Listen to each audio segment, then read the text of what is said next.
Good day mga lods. Dahil off ko ngayon, pagtripan natin tong alto ni Utol. Share ko lang sa inyo yung nabili kong central lock para sa alto. So disclaimer nga pala, hindi ko rin to maire-recommenda para sa lahat na gusto mag DIY. Kasi kahit ako medyo nahihirapan ako dito sa paglalagay ng central lock na to. So yung skills na kailangan dito, at least meron kang basic na alam sa electronics. So kailangan yung diligence natin dito, lalong lalo na kapag hindi akma o yung kailangan pa natin gawa ng paraan i-convert kumbaga. So yung central lock na to ay dalawa yung master. So share ko yung basic wiring nito. So yan, yung nakikita nyo na yan. So yung kulay pink na yan ay kakabit sa ilaw.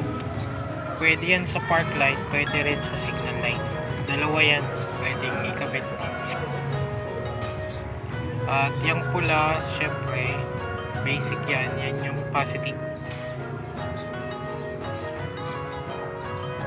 Yung black, yan naman yung sa negative or sa ground.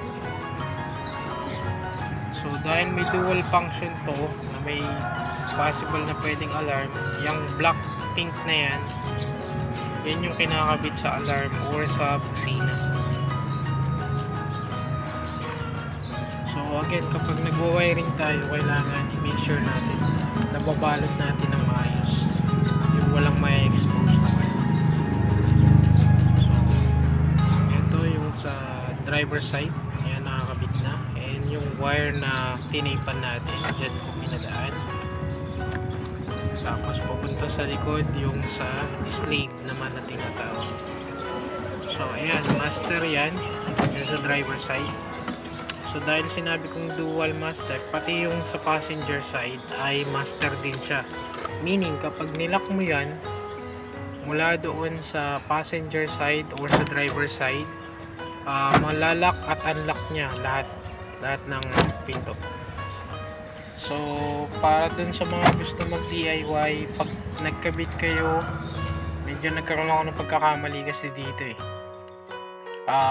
kailangan lagi yung chine-check bago nyo ibalik yung cover. Kasi anong nangyari sa akin, kapag inilalak ko siya, yung dalawang nasa likod naman nag-o-open. So binuksan ko uli para baliktarin yung polarity. Well, ganun lang naman yun. Kaso lang, hassle kung naibalik mo na yung cover. So, dito naman, tinitipan natin lahat yung papuntang module ng central lock. So, yan. Binalot ko na at ang tinira ko na lang yung mga kailangang i-connect. Like yung sa ilaw at sa supply ng module. So, ito yung box. Yan yung nabili ko. Wala naman tayong pinopromote, pero yan lang yung nabili ko, pinapakita ko lang sa inyo. So ito yung natapos ko na. So papakita ko dyan yung yun nga, umiilaw siya kapag nire-remove, kasi sa park light ko na lang pinipit. At gaya ng sinabi ko, meron siya dual function na alarm, meron din siyang ilaw pag nakalock. Ito naman yung sa passenger side, kapag ginagalaw mo, makikita niya naglalak din lahat. Okay mga lods, so yun lang muna. Shoutout nga pala sa Suzuki 800 Group Philippines. Okay, so yun lang muna mga lods, and thanks for watching my video.